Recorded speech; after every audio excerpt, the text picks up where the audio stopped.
आपने सुना कि शबरी माँ पिछले जन्म में एक राजा की पत्नी थी और शबरी माँ विवाह क्यों नहीं की, ये सब कथा कल की कथा में आप सभी ने सुना होगा।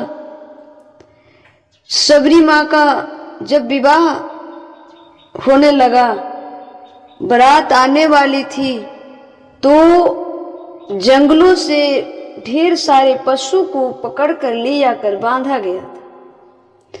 शबरी मैया ने पूछी, मैया इतने सारे आज पशु क्यों बांधे हैं?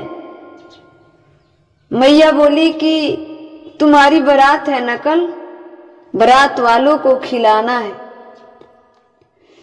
शबरी जी सोची, राम राम, ये बारात को खिलाने के लिए इतने जीवों की हत्या।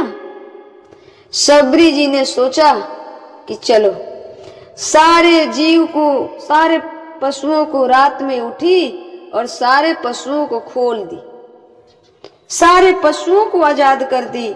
जब पशु आजाद हुए तो शबरी माँ को आशीर्वाद दिए कि जाओ, आज तू हमें आजाद की है, आज तू हमारी जान बचाई है, तुम्हें दर्शन देने भगवान अवश्य चलकर आएंगे। और शबरी माँ अपने घर से भाग चली। शबरी माँ अपने घर से भाग चली। भागते भागते एक झाड़ी मिला, उस झाड़ी में रहने लगी। झाड़ी में रहने लगी शबरी जी। जात की नीच है, भील जाती है, भील जाती है। आज के जमाने में भी जात की बात है, उस समय भी कुछ लोग ऐसा करते थे।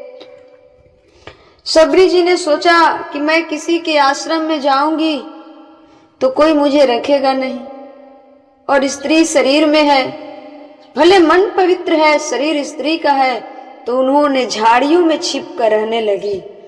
और कहाँ रही? मतंग ऋषि के आश्रम के पास जाकर वो रह रही थी। मतंग ऋषि बड़े बड़े पुण्यात्मा हैं, और मतंग ऋषि जब स्नान करने जाते तो शबरी जी आकर सोहनी कर जाती। सोहनी मतलब होता है झाड़ू, झाड़ू लगा जाती। कुछ कामें जो आश्रम की होती है वो आकर कर जाती। डेली डेली यही करती, प्रतिदिन शबरी जी यही करती रही। जब मतंग ऋषि स्नान करने जाते, कुटी से बाहर जाते, तो शबरी जी आती चुपके चुपके और सोहनी करके चली जाती। मतंग ऋषि अपने शिष्यों से पूछा कि ये किसने किया है, क्या आप सभी ने देखा है? सारे लोग बोले कि गुरुदेव हमने नहीं देखा, हमने नहीं देखा। मतंग ऋषि बोले कि देखो ये कौन ऐसा व्यक्ति है, कौन इतना पुण्यात्मा है जो रात को इतने बजे सोहनी लगा जाता है। मतंग ऋषि ने कहा अपने शिष्यों से कि निगरानी करो कि है कौन, कौन है वो जो आकर सोहनी लगा जाता है। एक दिन शिष्यों ने जगा और छुप कर बैठा। शबरी माँ फिर प्रतिदिन की भांति उस दिन भी आई और देखी कि आश्रम में कोई नहीं है। तब तक जल्दी जल्दी सोहनी लगा रही है। तब तक मतंग ऋषि के शिष्यों ने देखा और मतंग ऋषि से कहा, गुरुदेव कोई स्त्री है। मतंग ऋषि गए, देवी तुम कौन हो और सोहनी क्यों लगाती हो? शबरी रोने लगी। शबरी जी रोने लगी, बोली गुरुदेव मैं नीच जाति की हूं, यदि मैं कहूं कि सोहनी लगाने का हमें अवसर दिया जाए तो आप भी नहीं देंगे, इसलिए मैं चुपके से आकर लगा लेती हूं। मतंग ऋषि ने पूछा कि आप हो कौन, ये तो बताओ। शबरी जी बोली, मेरा नाम शबरी है, मैं भीलों की बेटी हूं। फिर तूने यहाँ कैसे आया, कहाँ रहती हो?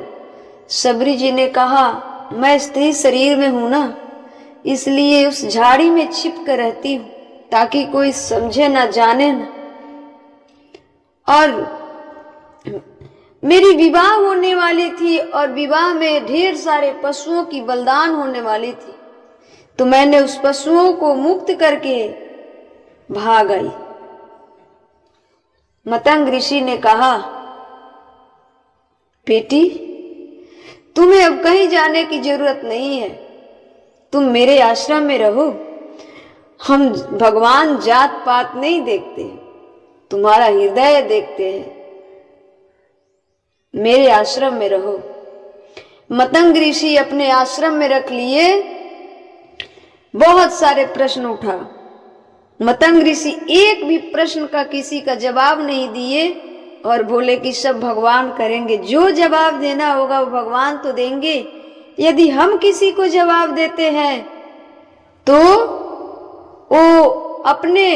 हम अपने हिसाब भर देंगे, लेकिन जब परमात्मा हिसाब करेगा, परमात्मा जवाब देगा, तो बड़ों बड़ों को घुटना टेका देता है।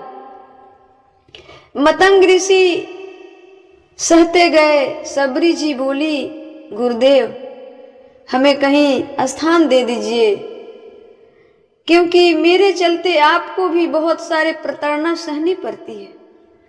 मतंग ऋषि बोले कि हमें उससे कोई फर्क नहीं पड़ता, हमें कोई फर्क नहीं पड़ता।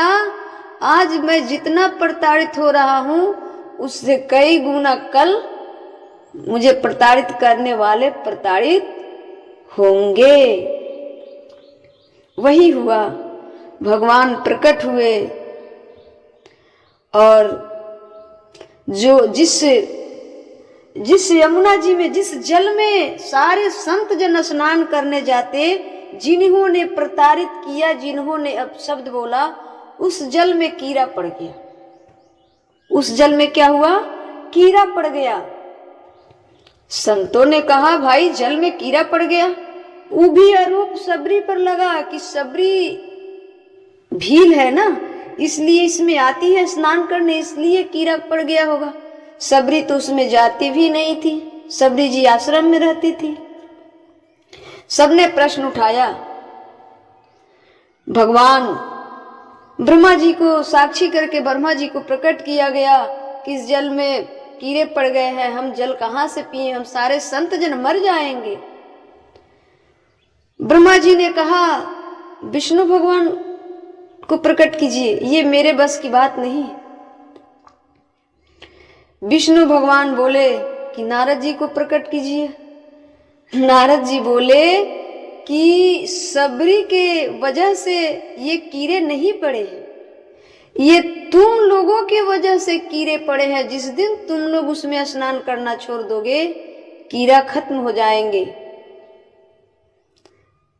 सारे संत जन स्नान करना छोड़ दिए, क्योंकि जल भी तो पीना है ना। फिर भी कीड़े खत्म नहीं हुए, बदबू जल से आ रहा है। फिर नारद भगवान को बुलाया गया। नारद जी बोले कि किसी संत, पवित्र संत के स्नान कराने से उसमें का कीड़े खत्म होंगे। संतों ने सबको बुलाया, कोई असर नहीं पड़ा। तब नारद भगवान बोले कि मतंग ऋषि के पास जाओ और घुटना टेको। उन्हीं के कुटिया में उनकी शिष्य है सबरी जी।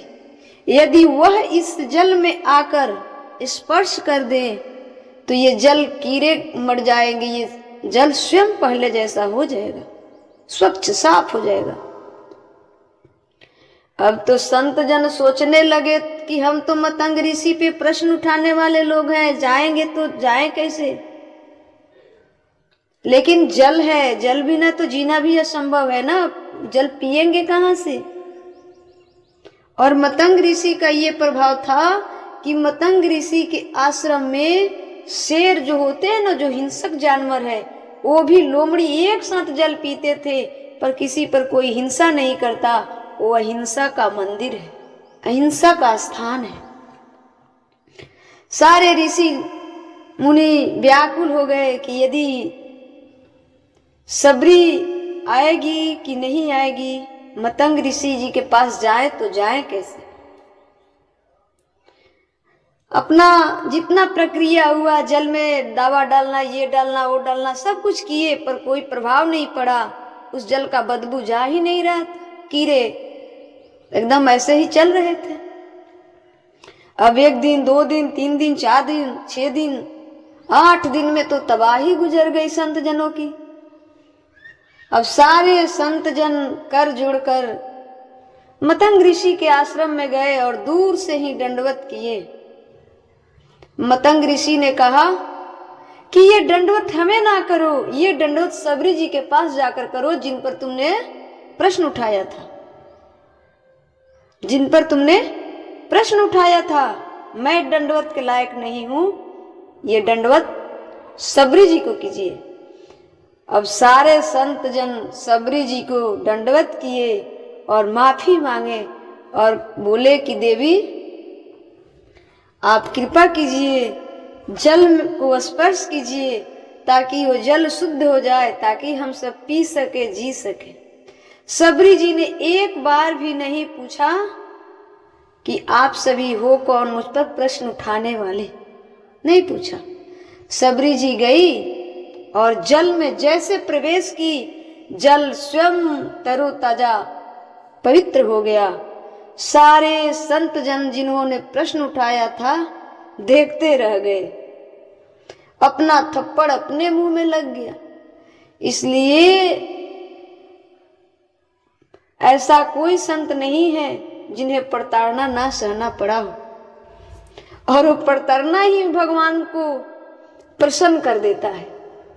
जब लोगों की प्रताड़ना सुनने को मिल जाए, प्रताड़ित करने लग जाए, तो समझ जाना कि ये भगवान की कृपा मुझ पर हो गई है, तब लोग प्रताड़ित कर रहे हैं।